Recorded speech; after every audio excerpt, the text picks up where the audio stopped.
हरि रचना कविता बनी जाला।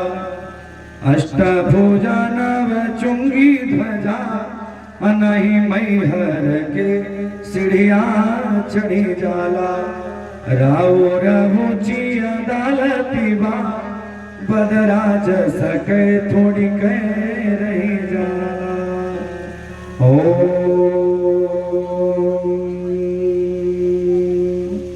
जब तक सूरज चांद रहेगा और सागर में पानी,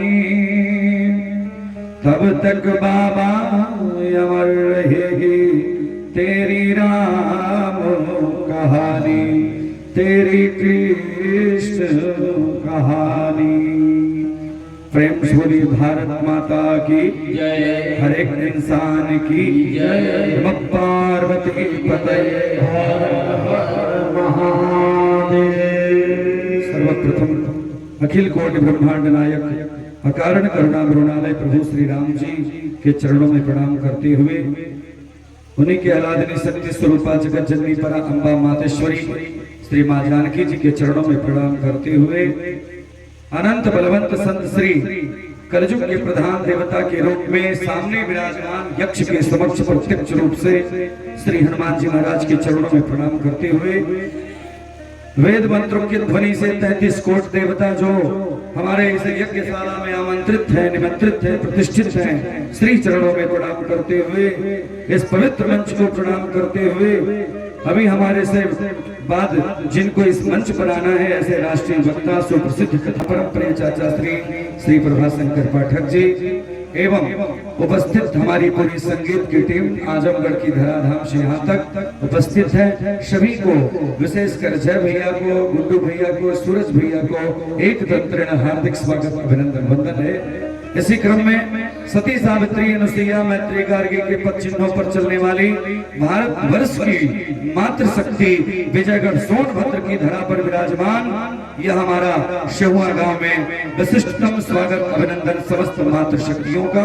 जहां तक ये आवाज जा रही है ध्वनि विस्तारक यंत्र के माध्यम से सबको साधुवाद, धन्यवाद, सबको प्रणाम। और हमारे भारतवर्ष के नन्हे मुन्ने प्यारे प्यारे बच्चे और बड़े बुजुर्ग गांव के श्रेष्ठ जन पिता तुल्य सभी को स्त्री चरणों में प्रणाम करते हुए, सिय राम मैं सब जग जाने करम प्रणाम जोर जुग पाने।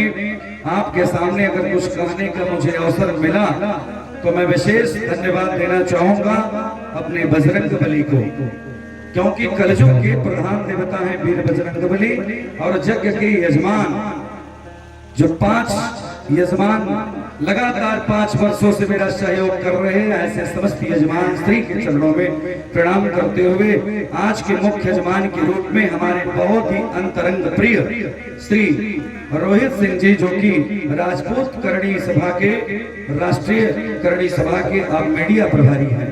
मीडिया का बहुत बहुत अभिनंदन, रोहित सिंह जी का विशिष्टतम स्वागत अभिनंदन, क्योंकि सही में अगर ब्राह्मण का सम्मान कोई करता है तो राजपूत करता है। क्योंकि अगर हजारों मेरे शिष्य होंगे, भक्त होंगे, तो उसमें 751 सिर्फ राजपूत हैं। मैं विशेष धन्यवाद देना चाहूंगा, क्योंकि हर राजपूत के लिए एक कवि ने कुछ लिखा है, मैं बताना चाहूंगा क्या कि सत्य अभिमान को सर्जना चाहिए, भ्रष्ट अभिमान को बरजना चाहिए, और मन मौन रहा ना बकरी यूं कही काम है, सिंह को तो सदा गर्जना चाहिए, सिंह को तो सदा गर्जना चाहिए। गर कोई राष्ट्र भूमि की अस मद छुए, गर कोई मातृशक्ति की अस मद छुए,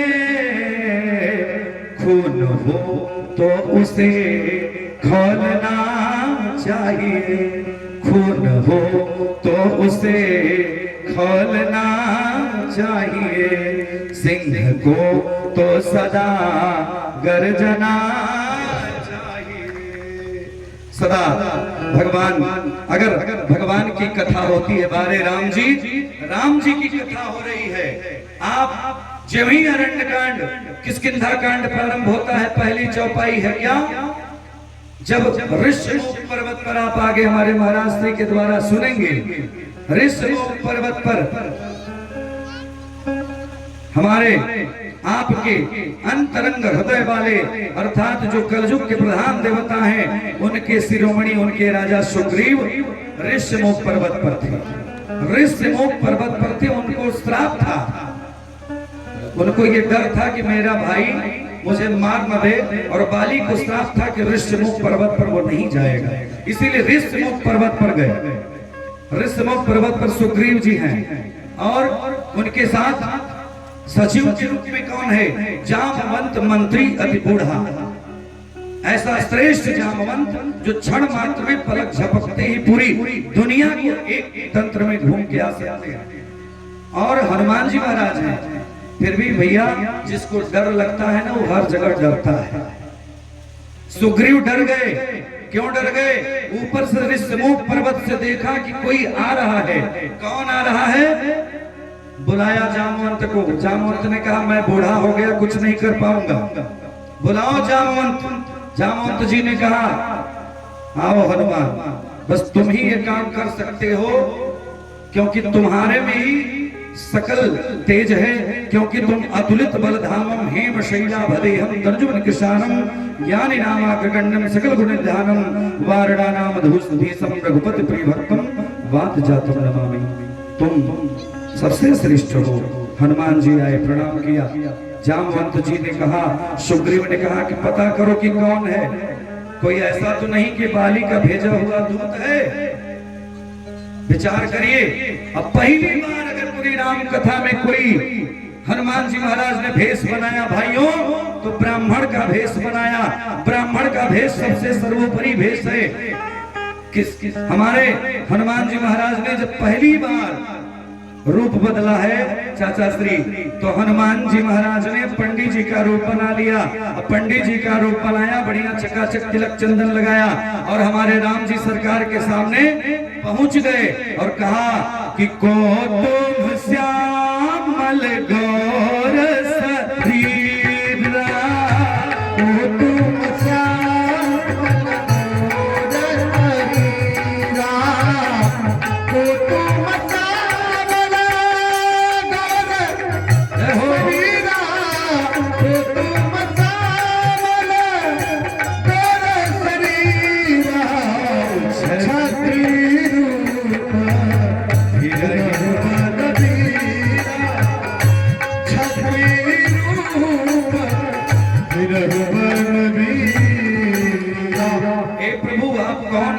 को तुम अक्षर से शुरुआत किया।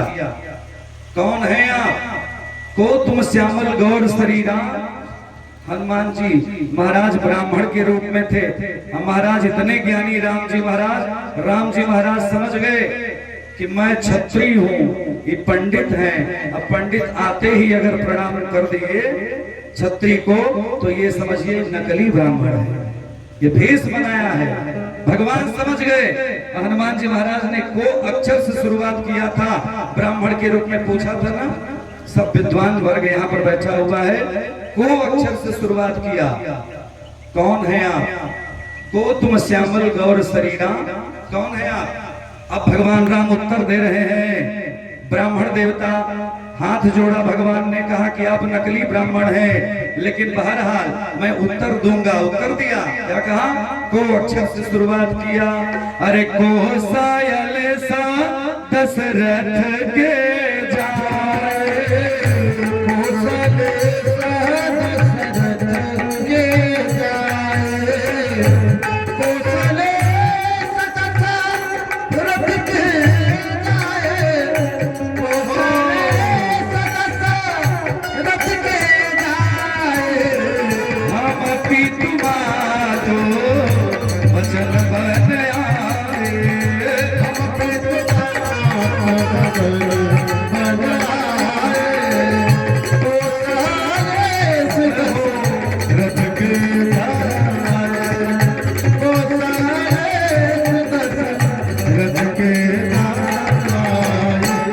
जो जैसा प्रश्न करे रोहित भैया उसको उत्तर वैसे ही दीजिए। को अक्षर से प्रश्न हुआ, उत्तर भी को अक्षर से आ गया कि मैं कोसलेस दशरथ नंदन, मैं राम हूँ और मेरा भाई लक्ष्मण है।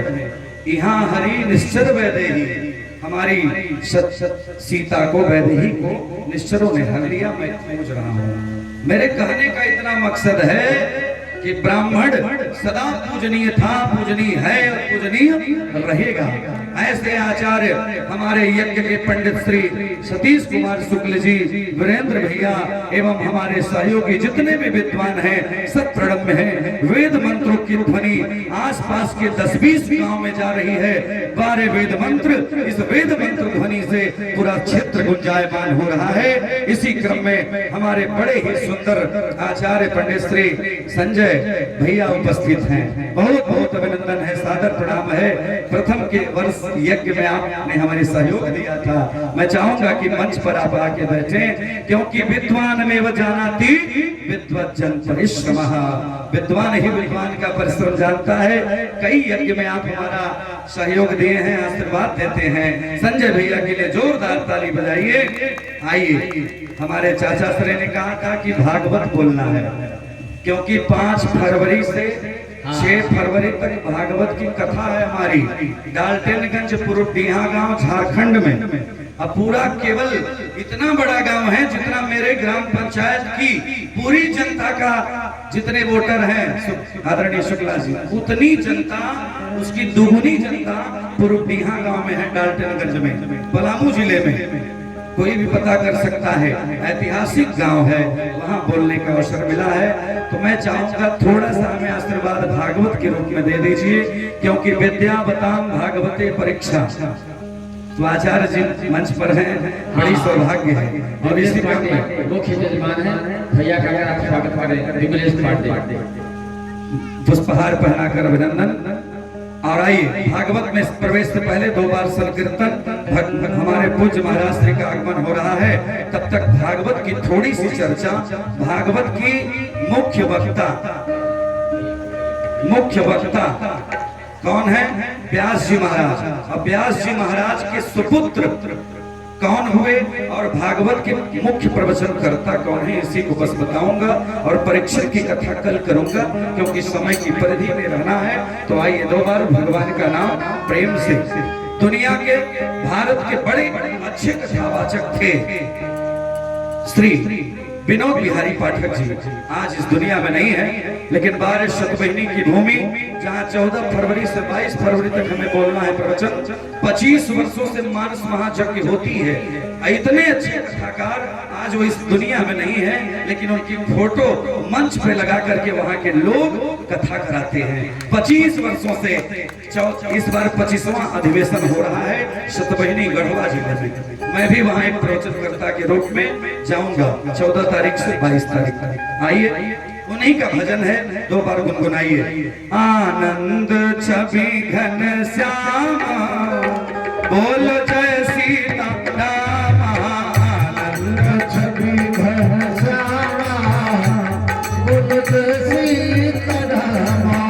आनंद छवि घन श्यामा, बोलो जय सीता राम। जय सीता राम, जय सीता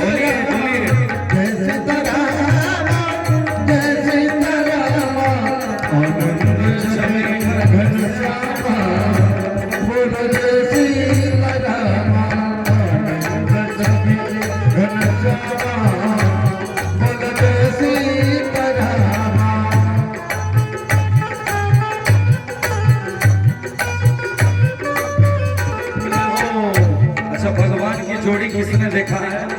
राम जी की सीता जी की जोड़ी आप लोग देखे हैं कि नहीं?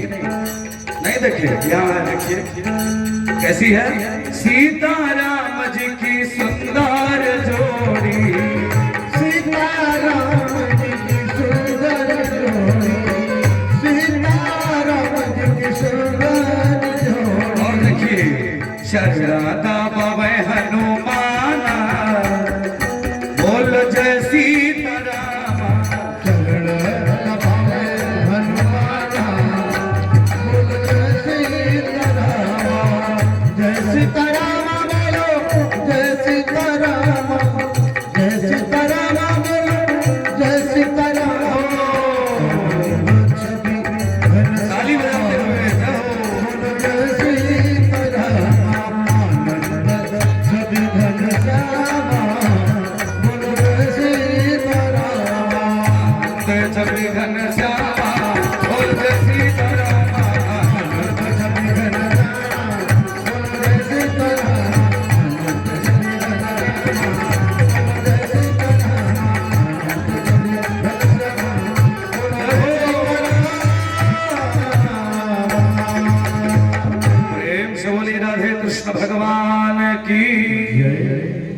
एक समय की बात है, देवाधिदेव महादेव शंकर भगवान पृथ्वी लोक पर घूमने के लिए आए। जैसे हम आपसे हुआ में बैठे हैं, आ जाओ शंकर जी पृथ्वी पर हैं, ऐसी तिथि व्याप्त है आचार्य जी। शंकर पार्वती पृथ्वी पर हैं, उसी प्रकार शंकर जी उस दिन भगवान का वास नहीं था। अब पार्वती जी कैलाश पर्वत पर थी, शंकर जी पृथ्वी लोक पर आ गए। और जब पृथ्वी लोक पर आए तब मैया अकेले थी कैलाश पर। इतने में श्री नारद जी महाराज आ गए। श्रीमद् भागवत कथा कहती है, नारद महाराज आए। नारद जी के आने को देख करके मैया पार्वती दुर्गा प्रणाम करती हैं, क्योंकि दुर्गा माता यानी पार्वती जी के गुरु हैं। कौन? नारद जी महाराज। नारद जी महाराज आए, मैया ने आसन दिया, उसके बाद बढ़िया कठवत ले आए। जिस प्रकार राम कथा में केवट ने कठवत में भगवान के चरण को धोया, राम कथा में भैया दुइया इससे पात्र हैं जो भगवान के चरण को धोने का, गंगा जी तक जब भगवान पहुंचे तो दो ही ऐसे पात्र हुए जो भगवान के चरण को चकाचक धोए। बनारस की भाषा में बोले तो कौन? पहला विदेहराज जनक और दूसरे केवट भैया। दो ऐसे पात्र हैं राम कथा में जिन्होंने भगवान के चरण को धोया। 12 केवट, 12 भारत की सभ्यता। उसी प्रकार नारद जी महाराज आज पहुंचे। मैया ने कठवत लाया। पहले जमाने में मैया लोग कठवत होती थी, काठ वाली। अब है कि नहीं आप लोग के घर में कठवत?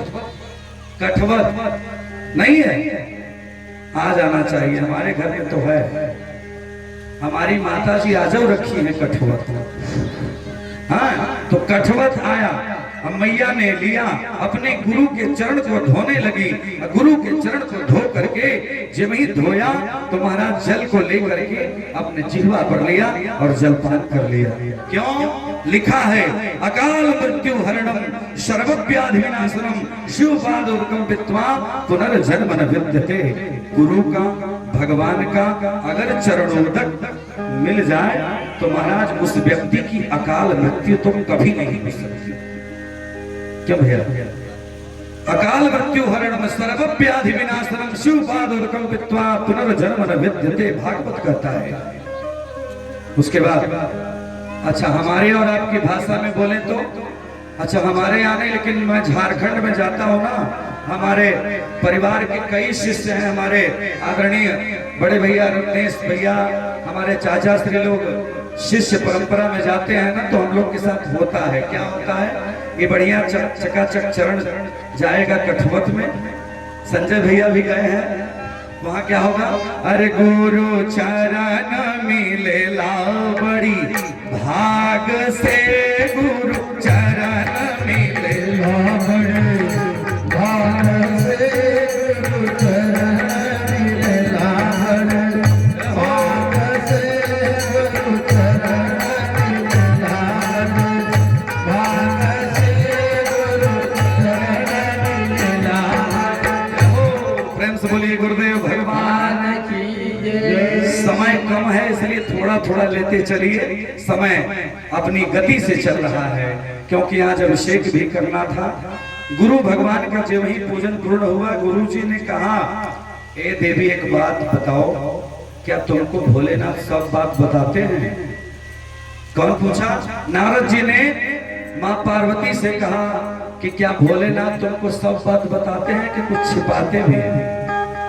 अच्छा, किसी का गुरु घर में आ जाए और पंडित जी आ जाए, खाली पूछ दें औरत से, किसी की धर्म पत्नी से पूछ दें क्या आपके पति देवता आपको मानते हैं? अगर मानते हैं तो कोई बात छिपाते तो नहीं होंगे। महाराज बिना मतलब का शक हो जाएगा। लेकिन बारे माँ ने कहा नहीं, भगवान तो मुझे आधे आसन पर बैठाते हैं, बात छिपाने की बात करते हैं गुरुदेव, लेकिन आप ऐसा क्यों कह रहे हैं? नारद जी ने कहा कि हे देवी, मुझे लगता है कि भगवान शंकर तुझसे कोई बात छिपाते हैं। पार्वती जी ने कहा नहीं, ऐसा तो नहीं है, क्योंकि हमने उनसे जब मेरा विवाह संपन्न हुआ था तो मैं जब पहली बार विवाह करके अपने घर आई थी कैलाश पर्वत पर, तो भगवान शंकर ने कहा, हे देवी कुछ मांग लो। मैंने कहा मुझे कुछ नहीं चाहिए। कलयुग का व्यक्ति रहेगा तो 3 तल्ला 4 तल्ला 5 तल्ला मांगेगा, औरतें लड़कियां मांगेंगी, लेकिन भगवती ने क्या मांगा? पहले दिन मैंने बताया था क्या? अरे कथा जो सकल लोक हितकारी, कथा जो सकल लोक हितकारी, कथा जो सकल लोक हितकारी, कथा जो सकल लोक हितकारी, कथा जो सकल लोक हितकारी। सो पूछन चाह शैल कुमारी, सो पूछन चाह शैल कुमारी, सो पूछन चाह शैल कुमारी, सो पूछन चाह शैल कुमारी। शैल कुमारी यानी भगवती ने कथा के लिए कहा। आज कलयुग में अगर कोई पति खुश हो के कह दे कि कुछ मांग लो, तब तो हमें नहीं लगता कि कोई स्त्री कथा सुनने के लिए कहेगी। लेकिन हमारे तरफ की, हमारे उत्तर प्रदेश के सोनभद्र के, सेहुआ के आसपास के जितने लोग सब कथा सुनने वाले हैं ना। तो भगवती ने कहा कि नहीं गुरुदेव, हमारे पति देवता बहुत मानते हैं। गुरुदेव ने कहा कि नहीं, आज आएंगे तो पूछ लेना, एक बात उन्होंने तुमसे छिपाया है। शक हो गया भगवती को, पार्वती को। गुरुदेव चले गए, शाम हुई, भगवान पृथ्वी लोक से घूम घाम के आ गए। अच्छा, जब आ गए तो इसी पर हमारे एक बिहार की कथाकार है, बड़ा बढ़िया गाते हैं कि कहाँ भुलैली हो रउआ, कहाँ भुलैली हो, कहाँ भुलैली हो रउआ, कहाँ भुलैली हो। आपी के भाग धतूरा रउआ, कहाँ भुलैली हो, के भाग धतूरा रउआ, कहाँ भुलैली हो। के भाग धतूरा रउआ, कहाँ भुलैली हो। बोले शंकर भगवान की। बाबा आ गए, भगवती ने याद किया। पार्वती जी आज जिस प्रकार से भगवान से मिलती थी, आज नहीं मिली, दूसरी जगह चली गई। भगवान ने कहा, पार्वती तो हमेशा प्रसन्न होती थी, हम आते थे तो, आज नाराज काहे है? क्योंकि जब पत्नी नाराज हो तो दूसरे कमरे में चली जाती है। जैसे कैकेयी जी चली गई कोप भवन में। पहले जमाने में पूरा घर बनता था 50 लाख का, 20 लाख का, 30 लाख का, जो भी है, तो उसमें एक कोप भवन होता था। आजकल क्या है कि जितना रूम है सब कोप भवन ही है। जब ही कोई पाया तो भवन। तो कहने का मतलब पत्नी को प्रसन्न होना चाहिए। भोलेनाथ ने कहा, पार्वती आओ। पार्वती कही मैं नहीं आऊंगी। भगवान ने कहा, बात क्या है? भगवान त्रिकालज्ञ है, ध्यान किए, और पार्वती जी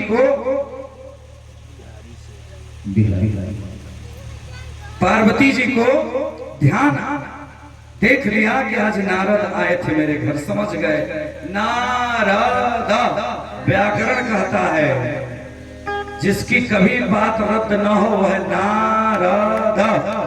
नारद, अच्छा, नारद और मंथरा बहुत गजब होते हैं। मैं नहीं कहता, संत जन कहते हैं कि फल में संतरा और औरतों में मंथरा होती है, लेकिन उत्तर प्रदेश में नहीं है। बोले वृंदावन बिहारी लाल की जय। भगवान शंकर देख लिए कि नारद आए थे, और मैया ने कहा, भगवान हमसे आप कुछ छिपाते हैं क्या? भगवान ने कहा कि मैं कुछ नहीं छिपाता देवी। भगवान ने कहा, हे देवी, तू तो आधे आसन पर मेरे साथ विराजमान हो, क्योंकि तुम कौन हो? जय जय हे महिषासुर मर्दिनी रम्यकपर्दिनी शैलसुते, जय जय हे विंध्याचल रम्यकपर्दिनी शैलसुते,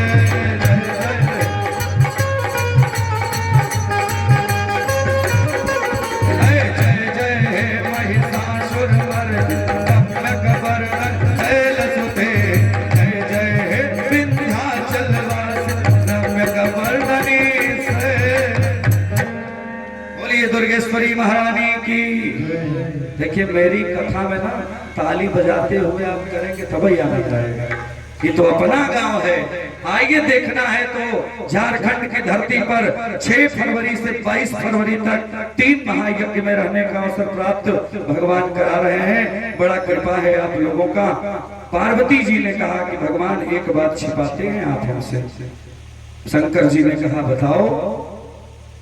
भगवती ने कहा कि नहीं, एक बात ऐसी है जो छिपाते हैं। भगवान ने कहा ठीक कह रही हो, एक बात हमने तुमसे छिपाया है। कौन सी बात? पार्वती जी ने कहा भोलेनाथ, मैं आपको तो सदा मानती हूँ क्योंकि हमारी मैया ने एक बात कह के विदाई किया था मेरा।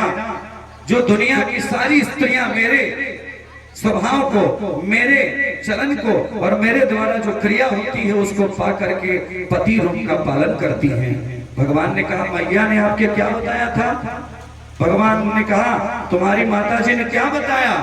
भगवती ने कहा हर स्त्री को सुनना चाहिए भाइयों। क्या स्त्रियों को निश्चित रूप से इस बात को, इस चौपाई को सुनना चाहिए। गोस्वामी तुलसीदास जी ने लिखा कि करहूं सदा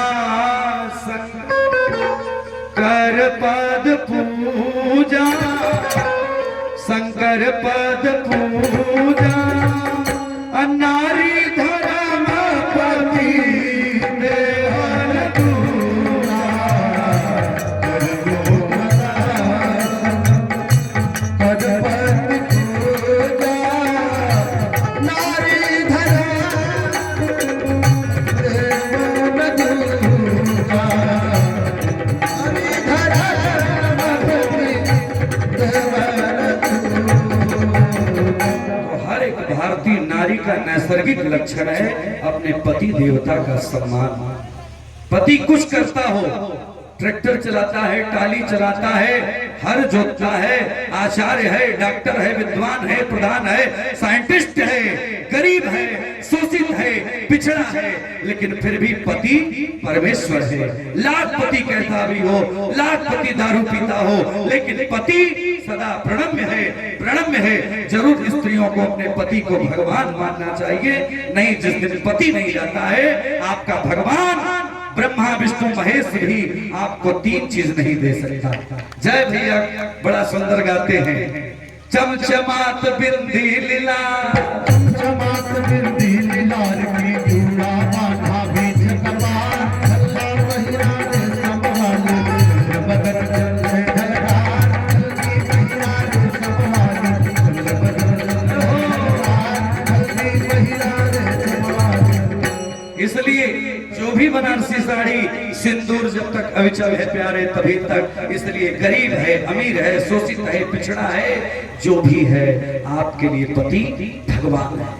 अच्छा लगा तो ताली बजा दीजिए। बोले वृंदावन बिहारी लाल की। शंकर भगवान ने कहा देवी एक कई बात छिपाया हूं जो कि अगर बता दूंगा तो भारत की स्त्रियों के एक श्राप है कि अगर बता दिया जाए तो बात छिपा नहीं पाएंगे। कोई गुप्त बात अगर कह दिया जाए कि ये बात किसी से मत बताना तो बता ही देंगे। आप लोग बुरा मत मानिएगा, मैं नहीं कहता। भागवत में सुखदेव जी परीक्षित को बता रहे हैं। शंकर जी ने कहा हे देवी तुम छिपा नहीं सकती, और अगर तुम छिपा ली तो तुम सुन नहीं पाओगी। भगवान ने कहा, पार्वती ने कहा आप जानते नहीं मैं कौन हूँ। मैं जानते हो कौन हूँ। जय जय हे जय भगवती देवी नमो वरदे, जय पाप विनाशिनी बहुफल दे।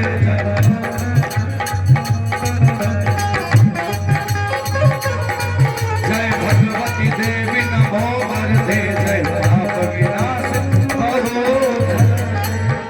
मैं भगवती हूँ।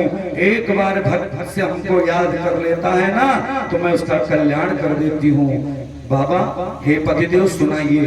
बाबा ने कहा सबको 3 बार ताली बजाऊंगा, सब लोग यहाँ से भाग जाएं। जितने भी हमारे गण हैं, सिंगी भृंगी नाग त्रिशूल सब भाग जाएंगे। तुम देख के आना तब कथा सुनाऊंगा। भगवान ने कहा हे देवी एक ऐसी कथा है जो मैं तुमको कभी नहीं सुनाया। भगवान 3 बार ताली बजाए, 1 2 3। जैसे स्कूल में स्काउट ताली बजती है, 1 2 3 बजाते हो आप बच्चे। उसी प्रकार 3 बार भगवान ने ताली बजाया और जाकर के पार्वती जी ने देखा कोई भी नहीं था। एक अंडा था और उसका लास्ट अंतिम समय चल रहा था, उसमें से एक बच्चा निकलने वाला था। भगवती ने सोचा कि ये तो अंडा है, इससे कोई मतलब नहीं है। आज भगवती शंकर के पास पहुंची। भगवती ने कहा प्रभु कथा सुनाओ। भगवान कथा सुनाना शुरू कर दिए कि जय जय राम कथा, जय श्री राम कथा, जय जय राम कथा, जय श्री राम कथा, जय जय राम कथा, जय श्री राम कथा, जय राम कथा, जय श्री राम कथा। इसे श्रवण कर मिट जाती है, इसे श्रवण कर मिट जाती है, जिसे श्रवण कर मिट जाती है जन्म जन्म की कथा। जय जय जय श्री राम कथा, जय जय राम कथा, जय श्री राम कथा। बोले श्याम रामचंद्र की। जब ही अमर कथा शुरू हुई भगवान सुनाने लगे। भगवान की आंख बंद हो गई। अब भगवान अब कथा सुनाने लगे, क्योंकि वक्ता जो होता है वो सुनाते सुनाते भाव विभोर हो जाता है। श्रोता को नींद बहुत आती है। पूजा में, कथा में, यात्रा में नींद माँ की गोद में बहुत आती है। भगवान ने 3 ताली बजाया था। कथा में नींद बहुत आएगी। दूसरा, आप यहाँ से गाड़ी में बैठे रॉबर्ट्सगंज जाने के लिए नई बाजार क्रॉस करेंगे तब नींद सताने लगेगी। तीसरा, माँ की गोद में, दुनिया में बहुत गोद है प्यारे, लेकिन माँ की गोद से बड़ी गोद आज तक कहीं नहीं है। क्योंकि कुपुत्रो जाए कुचिदत कुमाता न भवति, पुत्र कुपुत्र हो जाए लेकिन माँ हमेशा माँ होती है। तो इसलिए भगवती ने कहा, भगवती को नींद आ गई।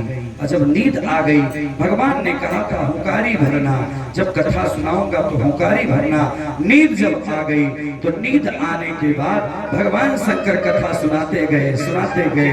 तब तक वो जो सुग्गा था, सुग्गा अर्थात जो अंडा था, अंडा में से एक सुग्गा निकल गया, जन्म ले लिया। और सुग्गा जल्दी थोड़ा सा बड़ा हुआ और बड़ा होकर कथा भगवान शंकर की सुनने लगा। कौन कथा? अमर कथा। और भगवान ने कहा था तू हूँ करना। और भगवान की कृपा, भगवती ने कुछ देर तक हुंकारी धरा, हूँ किया। और तब तक क्या हुआ, जो सुग्गा था, सुग्गा जल्दी किसी बात को याद कर लेता है। सुग्गा हुंकारी भरने लगा, हूँ करने लगा। धीरे धीरे समय व्यतीत हुआ। भगवान कथा विश्राम किए, जयकारी लगाए, बोलिए वृंदावन बिहारी लाल की। उसी समय भगवान शंकर ने जब आंख खोला तो देखा भगवती तुरंत उठ गई नींद से। पार्वती से शंकर ने कहा, देवी तूने कथा सुना? पार्वती जी ने कहा, मुझे तो नींद आ गई। पार्वती जी ने कहा, भगवान मुझे नींद आ गई। शंकर भगवान ने कहा, तब अमर कथा को सुना किसने? भगवती ने कहा, मुझे पता नहीं। भगवान ने अपने त्रिशूल को आदेश कर दिया। त्रिशूल आगे आगे जाने लगा, पीछे शंकर जी जाने लगे। सुग्गा उड़ गया, क्योंकि अमर कथा सुना था। आगे उड़ के जाने लगा, आगे सुग्गा जा रहा है, पीछे त्रिशूल, उसके पीछे शंकर बाबा जा रहे हैं। जाते जाते जाते भोलेनाथ पहुंच गए। सुग्गा पहुंच गया। भगवान व्यास भगवान के आश्रम में जब ही पहुंचा, ऊपर उनकी धर्म पत्नी व्यास भगवान की, जो 18 पुराण के लेखक हैं, व्यास जी महाराज की पत्नी अपने बाल को धो करके आज छत पर जाके बाल सुखा रही थी। और उसी समय उनको थोड़ी सी नींद आ गई। नींद आई, और जब व्यक्ति को नींद आता है ना तो जबरदस्त मुंह फाड़ता है। जिसे सुरसा नाम अहिन कई माता। नींद जब आएगी तो कुछ दिखाई नहीं देगा, बार बार खुल जाएगा। जब मुंह खुले तो नींद जब आए, यज्ञ में, कथा में, पूजा में रहिए। जब नींद आए तो चुटकी बजाइए। मैं नहीं करता, भागवत का श्लोक कहता है। भागवत का श्लोक पढ़ने का भी समय नहीं है। मैं आपको बहुत संक्षेप में अच्छी कथा बता रहा हूँ। भगवान ने कहा आज व्यास जी की पत्नी को जमहाई आ गई। जब नींद से जमहाई आई तो मुंह खुला, और मुंह जब खुला तो वह जो सुख था जिसने अमर कथा भगवान शंकर से सुना था, उस सुख का छोटा सा था, माँ के मुंह में घुसा। माँ के मुंह में घुस करके सीधे अंदर जाके गर्भ स्थित हो गया, गर्भ में अवस्थित हो गया, सुख जाके अवस्थित हो गया। त्रिशूल आकर के ठीक व्यास जी के सामने खड़ा हो गया। भगवान शंकर खड़े हो गए, त्रिशूल सीधे, भगवान शंकर सीधे खड़े। भगवान शंकर ने व्यास जी को देखा, व्यास जी ने प्रणाम किया कि प्रभु अहो भाग्य मेरे भोलेनाथ, आपका आना मेरे दर पे, आप कहते मैं आ जाता अपने शिष्यों के साथ। भगवान शंकर ने कहा, हे महात्मा व्यास जी, हमारे अमर कथा को सिर्फ पार्वती को मैंने सुनाया, ये तुम्हारा एक सुग्गा है जिसने सुन लिया, वो तुम्हारे इसी महल, इसी जो आश्रम है इसी में गया है, मैं उसको आज मारूंगा जरूर। व्यास जी ने कहा, बारे प्रभु आप ही दुनिया को कहते हो कि जो एक बार अमर कथा सुन लिया वो मर नहीं सकता, तो ये जान लीजिए अब आप ध्यानावस्थित हो जाइए। भगवान ने ध्यान किया और देखा कि व्यास जी की धर्म पत्नी के गर्भ में वह सुख जाके गर्भ में बैठा हुआ है। भगवान ने कहा कोई बात नहीं, जब तक वो बेटा, जब तक सुख बाहर नहीं आएगा मैं ही इंतजार करूंगा। अब महाराज लगातार 1 साल 2 साल 3 साल 4 साल 5 साल 12 साल तक सुगवा भरवा नहीं आई, गर्भ में रह गया। पढ़ लीजिएगा भागवत, 12 साल तक लगातार गर्भ में रह गया। अब 12वें साल जब जन्म होना हुआ तब महाराज स्वयं भगवान श्री हरि विष्णु आए और गर्भ में उनको शिक्षा दी, किसको? सुख को। अब जो है सुख 12 वर्ष बाद भगवान जन्म होने वाला था। श्री हरि विष्णु शंकर के पास आए, शंकर से कहे कि आप तो पालनहार मैं हूँ और सृष्टि की रचना करने वाले ब्रह्मा हैं, और आप तो सृष्टि का संहार करते हैं। जो बच्चा भी जन्म लेगा उसको आप मार नहीं पाओगे क्योंकि अमर हो गया है। आप जाइए कैलाश, भोलेनाथ, नाम भी भोले, काम भी भोला। पहुंच गए कैलाश, पार्वती के साथ बैठ गए। यहाँ पर सुख का जन्म हो गया 12 साल बाद। किसके पुत्र हैं? व्यास जी के पुत्र हैं। नामकरण हुआ, नामकरण होने लगा। 12 महात्मा विद्वान, उनका नाम रख दिया गया सुखदेव भगवान की। प्रेम से बोलिए सुखदेव मुनि की। वही सुखदेव मुनि 5 वर्ष की अवस्था में अपने घर से निकल गए, निकल कर जाकर विद्वान बने। विद्वान बन के श्रीमद् भागवत का पूरा कंठस्थ याद किए, क्योंकि श्री नारायण की कृपा थी। जब भागवत याद किए तो आपको पता है कि राजा परीक्षित को जब श्राप लगा, कल आप महाराज जी बता रहे थे कि कल श्राप कैसे लगा, परीक्षित का जन्म कैसे हुआ, मैं तो आपको वो कथा बताना चाहता था। लेकिन बारे भोलेनाथ, आज सुखदेव कहा जाता है। जिस प्रकार रामचरितमानस कहीं हो, अगर गोस्वामी तुलसीदास जी का नाम ना आए, हनुमान जी का नाम ना आए तो अधूरा है। उसी प्रकार भागवत की कथा का कोई अध्याय पढ़ा जाए, अगर उसमें सुखदेव जी का नाम न आए, क्योंकि राजा परीक्षित के 7 जन्म के अर्थात 7 दिनों में मरने वाले थे, लेकिन अगर उनको किसी ने भागवत सुना करके मोक्ष कराया तो वो है सुखदेव भगवान। प्रेम से बोलिए सुखदेव भगवान की जय। तो इसलिए आइए भगवान भोलेनाथ का एक स्वर्ण मंत्र करते हैं, क्योंकि भागवत में लिखा है, अरे पीबतु भागवता रसमालयम्। एक बार भागवत का श्लोक पढ़ दिया जाए तो वहां के पशु पक्षी मनुष्य जन सबका कल्याण हो जाता है। भागवत का श्लोक कहता है क्या कि महादेव तुम्हारे मंदिर से, पहले हाथ ऊपर,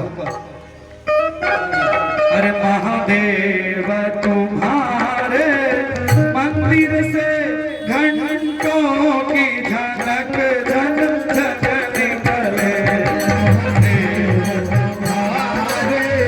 मंदिर से घंटों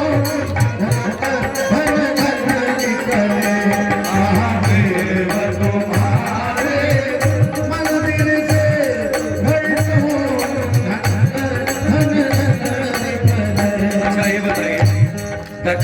यहाँ ब्यास जी को हम लोग देंगे। मुझे तो यार दक्षिणा भी नहीं देना है, घर का हूँ, घर की साग बरोबर, लेकिन मैं ऐसा नहीं मानता। आप लोग ताली बजाते हुए मेरा साथ दीजिए। दक्षिणा वक्षिणा तो चलता रहता है, मैं अपने को बहुत बड़ा भाग्यशाली मानता हूँ। इस विजयगढ़ की पवित्र धरती में विराजमान, सोनभद्र राबर्ट्सगंज की धरती के बगल में विराजमान सिहुआ गांव मेरा, हमारे सामने हमारे गांव के अत्यंत प्रतिष्ठित सम्मानित लोग बैठे हुए हैं। मेरा तो अहो भाग्य, दुनिया में विदेश में जाकर के झंडा गाड़ लो कोई मतलब नहीं, अपने गांव में आपने आशीर्वाद दे दिया, यही मेरा मनोबल है। 6 फरवरी से 22 फरवरी तक अपने गांव का नाम रोशन करूंगा झारखंड की धरती पर। जब सभी लोग बोलेंगे ताली बजा के, हाथ खोल के, ऊपर करके, हाथ रिकॉर्डिंग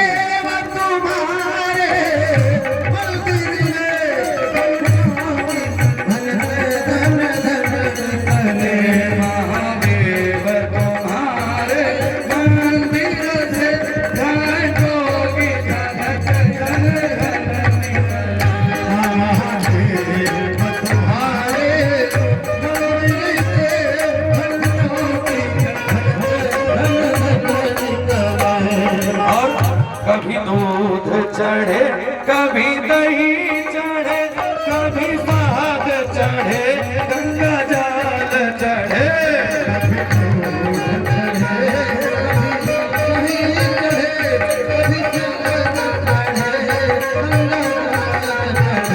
कभी शहद चढ़े, गंगा जल चढ़े, कभी शहद चढ़े, गंगा जल चढ़े।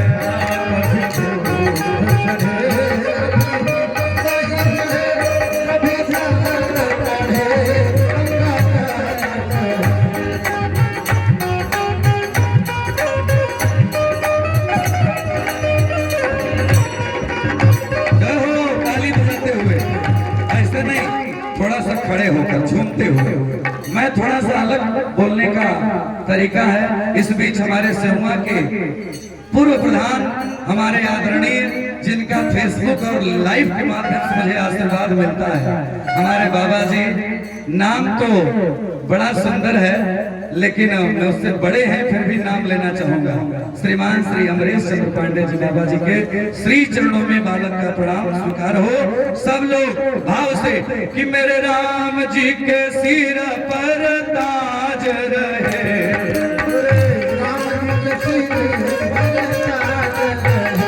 मेरे राम जी के सिर पर ताज रहे,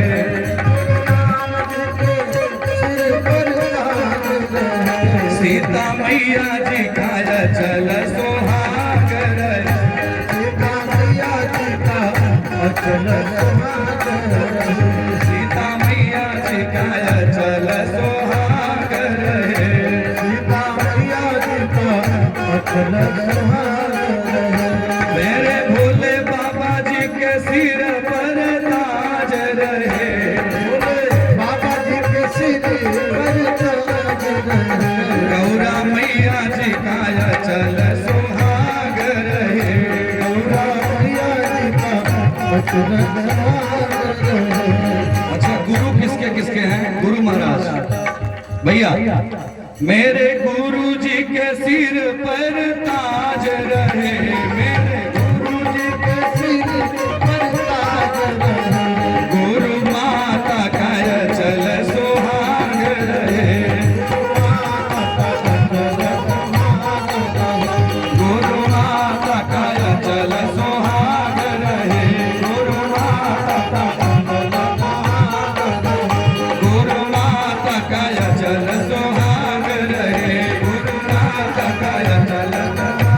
रहे, सभी भक्तों के सिर पर ताज रहे, नारी शक्ति का चल सुहाग रहे, नारी शक्ति का चल सुहाग रहे, नारी शक्ति का चल सुहाग रहे, नारी शक्ति का चल सुहाग रहे। प्रेम से बोलिए पूज्य गुरुदेव भगवान की। आज हमें लगा कि हाँ, मेरा सिहुआ गांव यह विजयगढ़ की धरती पर विराजमान। मुझे अच्छा लग रहा है पूज्य महाराज श्री को मंच पर यहाँ पर निवेदन करने के लिए, बुलाने के लिए आप लोग आज बहुत इच्छुक हैं। जोरदार ताली बजाकर पूज्य महाराज श्री के लिए अभिनंदन, वंदन, सादर, क्योंकि आपकी संख्या से मनोबल बढ़ता है।